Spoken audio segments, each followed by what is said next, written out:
Perfect. All right. So this is going to be an animation tutorial on how to animate the pendulum swing. So if you have not already, again, this is going to be the video. So if you have any questions, wait until after the video and I will answer any questions that you might have about what I'm doing. But if you have not already, please be sure to go onto the Google Drive. I have uploaded a brand new rig called the Pendulum rig, and that is what we're going to be using for this assignment. It's one of my favorite rigs because there's a few extra fun things that you can do with it. So first thing that you want to do is, again, make sure that your workspace is in animation, and make sure that your tab is in the animation tab. Perfect. Okay. So now that we're there, again, we're going to be working in orthographic view. So what I want you to do is hold down the space bar, and then you're going to click on the left view. So again, I'll do that again. Hold down the space bar. If you're in perspective view, like this, hold down the space bar. You're going to click the right or left button, and you're going to go to left view. So now that we're in left view, I'm going to navigate a little bit. I'm going to create a reference. Find where I stored my rig. I put my rig, again, in my animation rig folders. I'm going to go to Pendulum, click on that, go in here, and perfect. So again, if you're watching this recording, I don't think you're able to see other videos other than Maya. So if you couldn't see that, just know this. I literally just went to File, Create Reference, and I selected the Pendulum rig. Now that I have the Pendulum rig, next thing that I want to do, and it's the first thing I do before touching anything, is I want to make sure that I'm not clicking on any geometry when I'm animating this rig. And oh, look, there you go. First thing I was able to click on was the ball right here. If I click down the line, looks like, okay, looks like all the balls are selectable, which is what we do not want. We do not want to animate the geometry. So here's what I'm going to do. I'm going to turn off all of my controllers. So show, I'm going to hide my controllers by selecting show and clicking on nerve curves. So now I cannot select any of my controllers. I can only select all of the geometry that is being shown here. So I'm going to put all of this geometry in a brand new layer by going to the channel box / layer editor on the far right. Click on that. So remember, you want to have all of the geometry selected.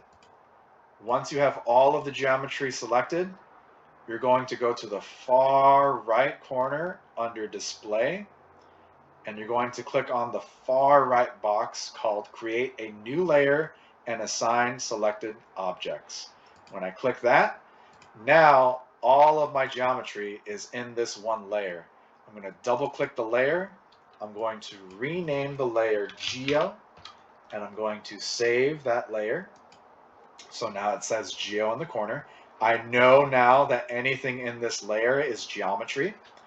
Now, to make sure that I have everything correctly selected, I'm going to click the V button on the far left of the Geo. And now I know, okay, perfect. I know that my geometry is in this layer because every time I click the V for visibility, it disappears. So now that I have that, I'm going to click V again to make sure that it's viewable. And right next to this P button, I'm going to click this empty box. If you click it once, it turns into T for what I believe is transparent. And if you click it again, the R stands for reference. So you want to have VPR in that order. And look, now that I cannot click the geometry. I'm good to go. I'm going to now go back to show on the top left corner. I'm going to click my nerve curves so I can see them again. There's my nerve curves. And oh, what's this? This is the root controller. So as we start to get into more advanced rigs, you're going to have something called the main controller. If you look here, Ultimate Pendulum, V1, Control, Pend, Main, that's your main controller. This dictates the movement of the actual rig. Right here, the root controller at the very bottom, you're going to get a lot of these for your biped rigs. This root controller moves the entire rig in place. And no matter where I move this, let's see if I move this here, even if I move it away from the root controller, if I select the root controller, the one that I left behind right here, I can still move my animation rig. So, generally speaking, you do not want to touch the root controller. You do not want to animate the root controller. You want to keep the root controller rooted. So, from here on out, I'm not going to touch this root control. I'm only going to touch the main controller. And this is what I will be using to animate. There is a very specific reason we want to keep this root control here. I will cover that reason when we go into animation cycles, because there's a very specific reason why we do not touch this root controller. Now that we have that, I don't have to worry about touching any geometry. We are good to animate. So now, really quickly, I'm quickly going to show you how to animate the Maya way so that it's incredibly easy for you to animate. First thing that we're going to do is, again, if you want to animate the Maya way, is click the little orange person at the bottom. You're going to have the preferences window open up. Down in the left bar of categories, you're going to go down to animation, click on animation, and under the animation preferences, you're going to see a tab called tangents. Make sure that the default tangent weight is set to weighted tangents. Make sure that the default in tangent is on auto span. Again, if you want to animate the Maya way, make sure that you're in auto span. Default out tangent, make sure that you are in auto span as well. And you're going to save that. All right. Again, this tutorial will be for animating the Maya way. So first thing I'm going to do is I'm going to move my pendulum where I want it to start. I'm going to start here at frame 1, and I'm going to press the S key. Now, for the sake of ease and simplicity, I'm going to introduce something new from last week if you have not seen it already. This is something that I introduced in the demo last Wednesday. At the very bottom, next to the orange person, is auto keyframe toggle. It is this little tiny, almost looks like a plus bar with some arrows circling around it. When you click that, anytime I move my animation in the timeline and I move the rig, it automatically sets the key for me. This is what I use to make my life so much easier and faster. You are more than welcome to use this now as well. It's just too time consuming for me to press the S key so many times. So again, this is my workflow. I do not animate this way by having it in auto tangent or auto span, but I do have auto key on so that it's easier for me to animate. All right. Next, what we're going to do is, now that we have our point A to point B set, remember that we still want to have keyframes. And so if I'm moving from point A to point B, obviously this is going to be falling behind because the energy is moving forward, but this is still being held back by air. So as far as I know, I believe, I got to do more physics research, but when you are propelling something forward on Earth, wind is working against it. And if the objects attached to the main controller are being blown by the wind, it's going to fall back. So what I'm going to do is I'm going to make sure that all my controllers are keyed. I'm going to select this one, this one, this one, and this one. I'm going to press the S key. So now all of these controllers are keyed. I'm going to go to the last one. And I'm actually not going to touch that one right now. I'll tell you why in just a moment. So now I'm going to select the controllers. And because it's moving in space forward, I'm going to have it follow.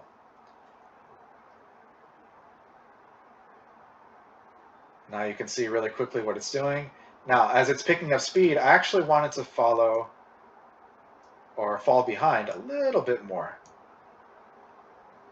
Perfect. So now you can see that it is launching forward. Now, as you can see, it's very robotic. I'm not a big fan of this, animating this way, but for the sake of simplicity, and if you need to burn through this assignment, I'm giving you options. As long as the end result looks the same, at the end of the day, that's all that matters in animation. So now that I stop at frame 36, where is this energy going to go? I have stopped the main controller. This energy has nowhere else to go but forward. So I'm going to make it go forward at this frame. So I'm going to speed through, but as you can see, it makes no sense that it's already starting to go forward. Remember, the best example I can give for overlapping action is this, because most of us have experienced it. You know when you're driving really fast in a car and then you have to make a sudden stop? Yeah, the car stops. Do you stop? No, you go forward. Because, again, just like overlapping action, when you make a complete stop, all that energy is still propelling forward. So, when your car makes a complete stop, you do not make a complete stop because the energy and momentum is forcing your body to overlap after the car has stopped. It's the same thing with the pendulum. So it makes absolutely no sense that after a complete stop, it's already in the front. So what I'm going to do is I'm going to, just a few frames before, have it continue to overlap a little bit. So now we've got this, and now it makes far more sense. So right when it stops, then all that energy has to go forward. But after that energy has gone forward, that energy now must have to come back. So I'm going to quickly, again, select, shift, all of these. And I'm going to now that it's been propelled forward, I'm going to launch it back just a little bit. Remember, we're losing energy, just like the bouncing ball exercise. We're losing energy every time we go back and forth. So it doesn't make any sense for it to be the same height as when it was coming forward. And look, it's about the same height. So I'm going to reduce that just a little bit. Make sure you're on the right frame, frame 40 for me.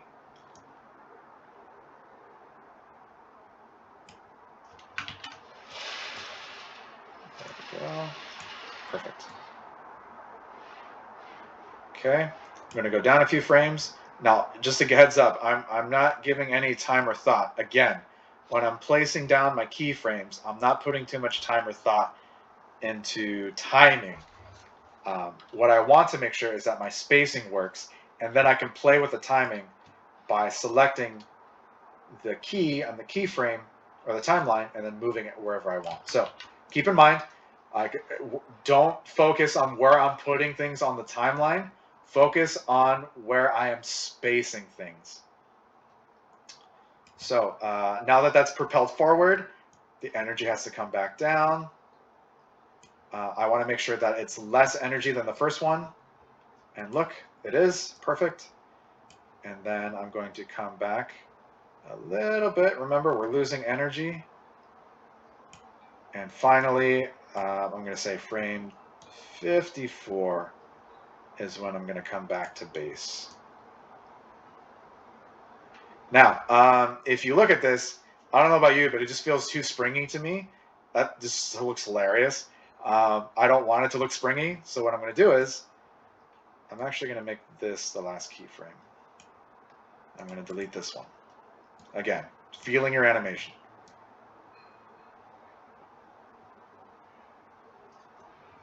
Okay, so now when I play this, again, I don't want this to play all the way out to frame 120. It makes no sense. So what I'm going to do is I'm going to go down into, I don't even know what this is called, but the time slider. I'm going to go into the time slider. You can select the time slider and reduce it this way down to frame 51 if you so choose. Or what you can do is, if you go into the time slider, the inner box of the time slider, you can just press whatever you want it to end on. I want it to end on 51. Press enter, and boom, my timeline is automatically set to frame 51. So now when I play this, it'll automatically reset after the animation is finished. And honestly, that's it. That took, what, 10 minutes? You could probably do this in 30. Now, again, if you wanted to hypothetically export this as a playblast, what I want to do is I'm going to go into show. I don't want to show any of this stuff. So I'll try to do a better job explaining why I'm doing what I'm doing. I don't want to show this stuff. And because of that, I'm going to go to show and get rid of the NURB curves.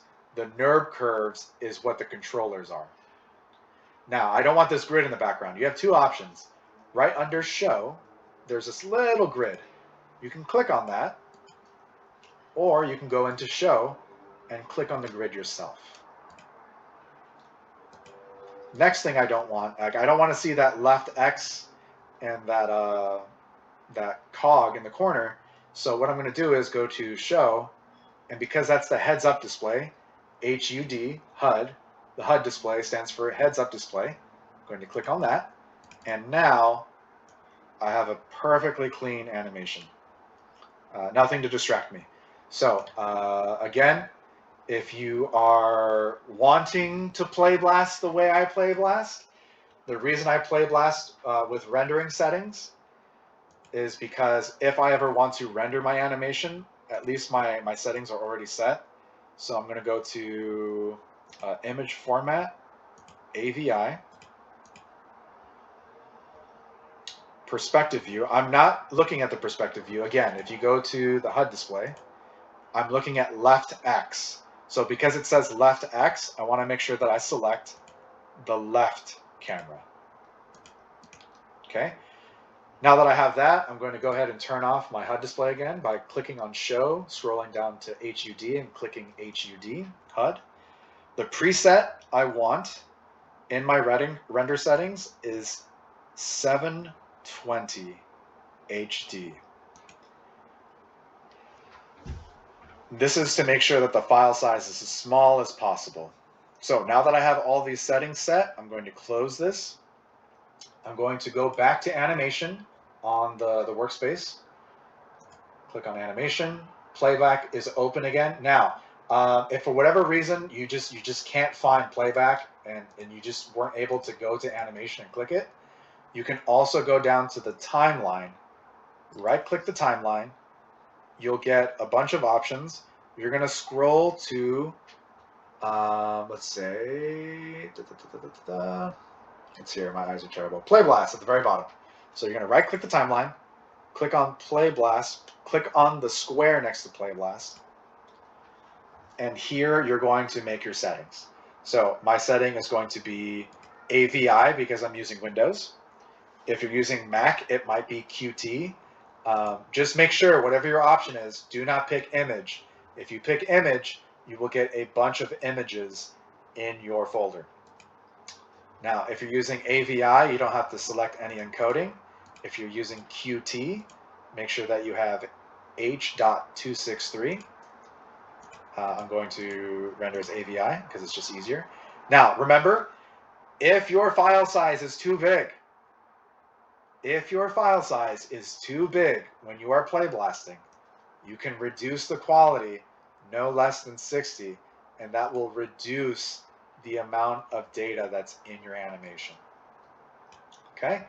Now, display size, make sure you might be on window. Do not select window. Make sure that you're on from render settings if you want to playblast the way I do.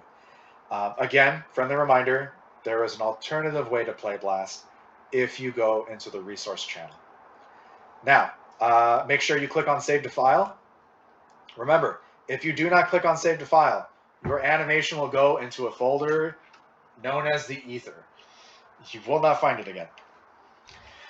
Make sure you click on Save to File. You're going to click on Browse and select exactly where you want your animation to go. I personally am going to go to my specific folder for CSUF, Spring 2022. I'm now going to rename a folder. I'm going to call it Pendulum. Going to click on that. I'm going to make a new folder inside the Pendulum folder, and I'm going to call this Playblast. This is now my Playblast folder. Click on that. Remember, naming conventions for your assignments.